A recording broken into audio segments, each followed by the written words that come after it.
Hello, friends, and welcome back. Much like the wet bandits at the end of Home Alone, we are desperately hanging on to our spot in Platinum 3 while Kabam McAllister cuts the rope with hedge trimmers. So, today we're taking on LCMII, Liga dos something I forget. We're taking in the trusty trio as usual, Void, Warlock, and Namor. We got some sloppy fights today because it was the holidays and, a lot of distractions on the holidays. You know how it is. Hope your holiday was good, by the way. Mine was really good. If my voice sounds a little different, it's because my uncle bought me a new microphone. So I'm testing it out, trying to work out how to use it properly. Before I was just using the built-in mic in my laptop. So this hopefully should be a bit better. All right, first up we got a Void on Tyranny and long-distance relationship. We usually see a Void on the following node, but with Tyranny here, I can't really go in with Namor because all of my damage comes from special attacks, and that's not going to be very good. So we're going to try with Warlock. So Warlock's ability accuracy reduction at the time of this recording was still bugged, in which he reduces all ability accuracy, offensive and defensive. So his intent, according to the text, is only offensive, which I don't think would matter in this case. So I think once he's fixed, he's still going to be able to operate this way. But what you'll notice happening a few times during this fight is, for each infection that I have, which is the red passive icon you see on Void, it reduces his accuracy about 25%, I think it is, or maybe it's 30. Either way, so with 2, 3, 4 infections, the chances that one of his debuffs actually sticks to me is lowered by that percentage amount. So you see the gray timer on Void. When that finishes, he'll place a debuff timer on me, and then if I don't purify the debuff in that time frame, then the debuff sticks and I get the degen. So you'll see. So that one procced because I didn't have enough infections up. But at least once or twice during this fight, it does save me. So I knew I was going to lose a lot of health coming into this fight. That's why you saw me boost up quite a bit. Since Warlock is a hero, I couldn't get access to my Special 2 and the Armor Break, which is where a lot of the damage comes from. So we do manage to get out of there with the win and the full attack bonus, which is really tough to do with Void on either of these first two fights. So happy to get out of there. All right, next up we got a Quake on long-distance relationship special luck 1. The guy on path 7 was late getting in, so I just decided to go in. This is a good matchup for Void, so I didn't mind leaving up the buffet link. I gave him a nice early Christmas present of removing the masochism link for him. So we're going to stay topped up with the special 1 lock debuff if we can. We want to get the petrified debuffs up on Quake as quickly as possible to mitigate or eliminate Buffet. You can see she's healing up every so often when we dex out of her special attacks. So the other thing you got to be real careful for when you play against Quake is making sure that you nail every parry, because if you miss one, if you are too early or you're too late, she will immediately charge a heavy attack. Then you're going to get the aftershock charges on you, and then you're going to get what the game says is a 10% chance per charge to stun. I think in practicality, it's more than that. It certainly seems like more than that. I'm sure it's not. But all right, so we got Fear the Void up. One more combo should do it, and we finished with 100%. No yellow bar, but good enough. And we're moving on. Full attack bonus. All right, now we come to a bit of a clown show. So this is a Nick Fury, a maxed out Nick Fury at that. This is on the Vigor and Indomitable node. When I see a Nick Fury on my path, it's always a job for Namor. This is because normally when you fight Nick Fury, every hit that you lay into him has a 100% chance of giving him a tactical charge. And when he gets enough of those charges, then he gets unblockable, and then he fires off his special 1, which is, I think, impossible to fully evade. If you fight him with a mutant, however, you only have a 25% chance of giving him a charge. However, Namor is an Avenger, so Nick Fury starts off with 5 charges, which puts me kind of, at even maybe with bringing in a non-mutant. So We're going to try and bait out heavy attacks here. So the real danger here is I don't want to get caught with a special one while he's unblockable. I want to build up Outrage, hopefully nuke him down with a couple special attacks, you know, a typical Namor fight, right? So when I move him over a bar of power, I'm trying not to do a full 5-hit combo into him unless I know that it will take him above 2 bars of power, baiting out the heavy attacks and dodging the special 2. So you can see we haven't really done much of anything because we haven't pushed him below, I think it's a 75% health threshold, which resets the vigor timer. So every time he heals up, he's going to heal up for quite a bit here. So I've got my first special 3 ready. Let's launch that. I've got 28 or 29 Outrage ready for my second SP3. This does you know, a decent chunk of damage. You know, he's not Korg, so he's not going to lose any rock stacks or anything. And go right back in, and the timing on there is just good enough. We can just get in another special 3. It was close, real close. If I had waited another beat or another combo hit, it might not have happened for me. The power would have drained too fast. So we got our second special 3 up, second Fury up. Looking really good right now. We've got 80% health. We nail him with a special 2. We get to the real Nick Fury phase.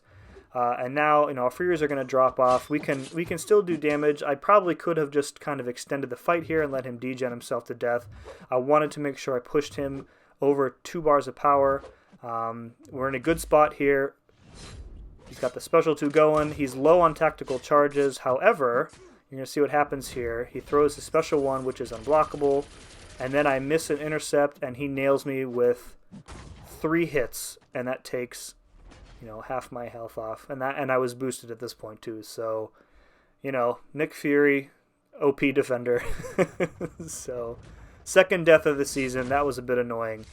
You know, one mistake is gonna end you. And that's really what Alliance War is all about.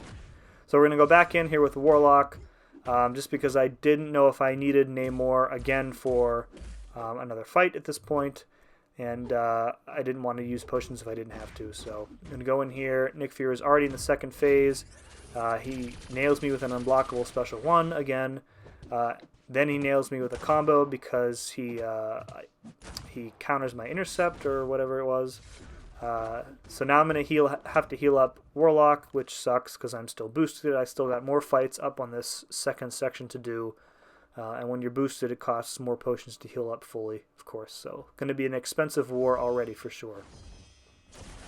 Luckily, the cure for expensive wars is an easy fight, and this is a Kingpin on Buffet and Recovery and Indomitable. I should know these nodes by heart because I fight them, you know, literally every other day. So, all right, we're going to go in here again with Warlock.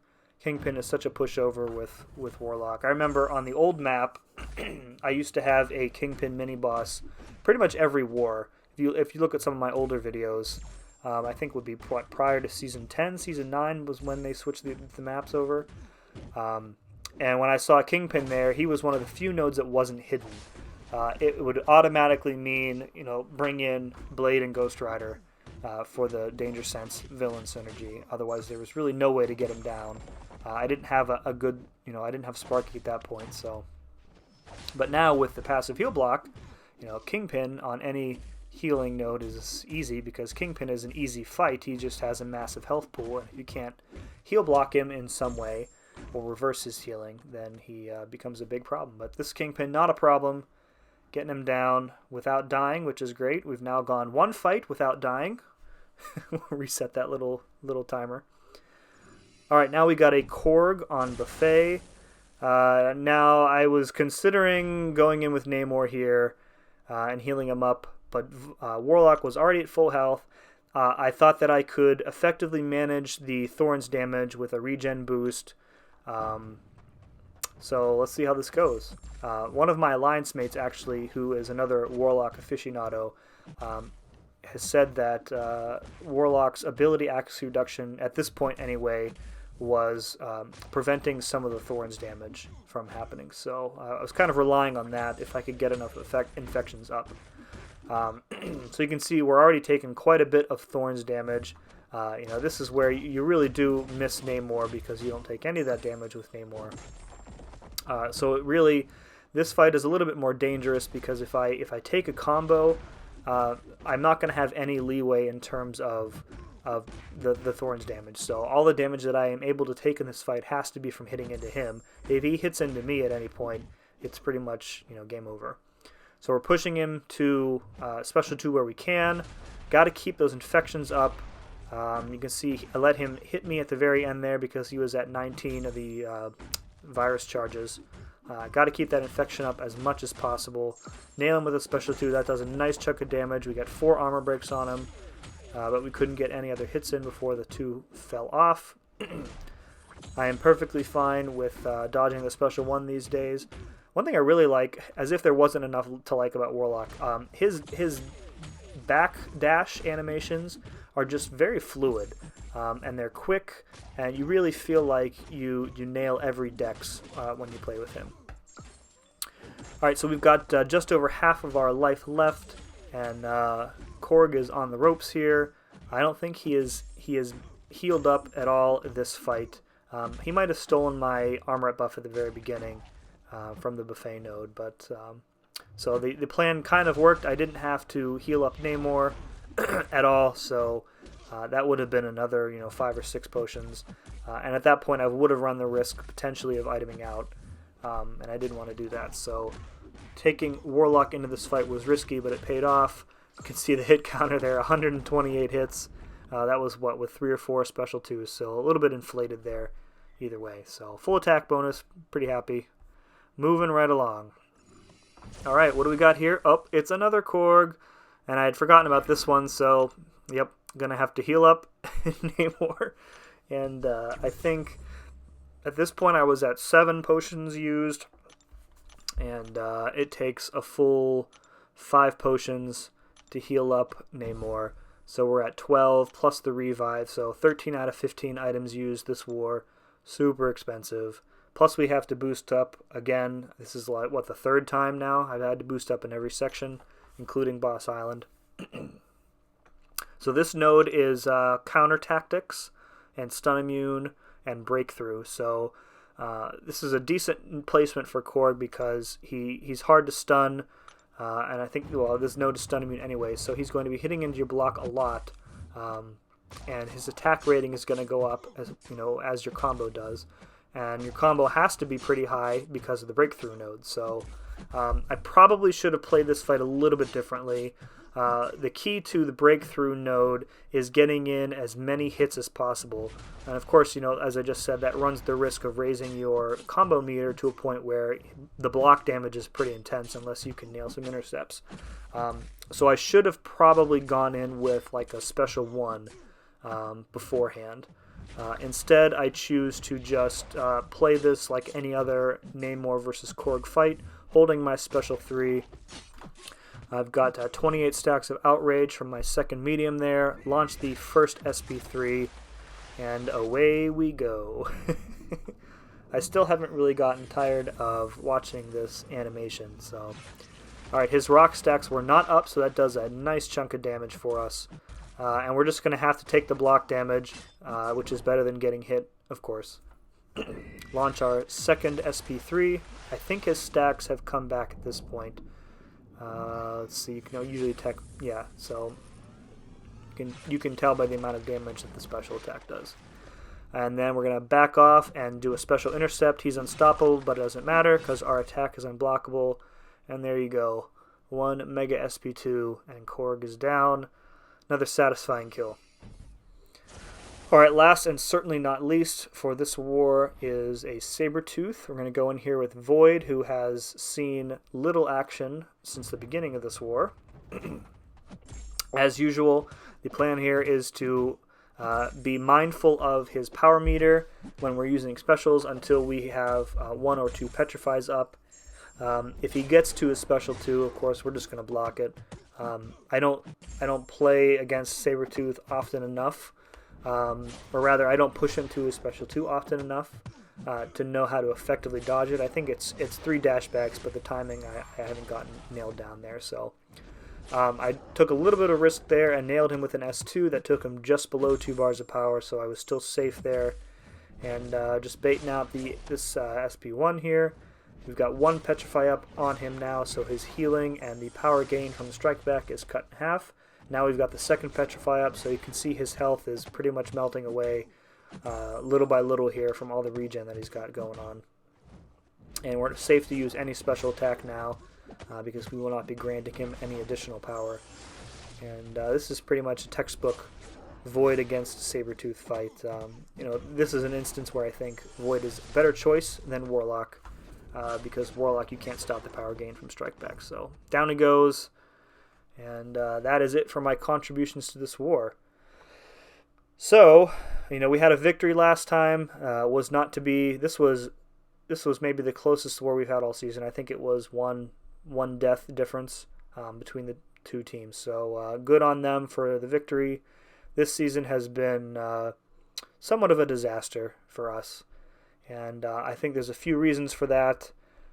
Maybe I will get into them in my season review / rewards video. Maybe I won't, because nobody really likes internet drama. So that's about it from here. So again, I hope your holiday was great. Mine was awesome. I'm enjoying the time off from work, and you want to see more of this stuff, feel free to subscribe, let me know how your season is going. Hopefully better than ours.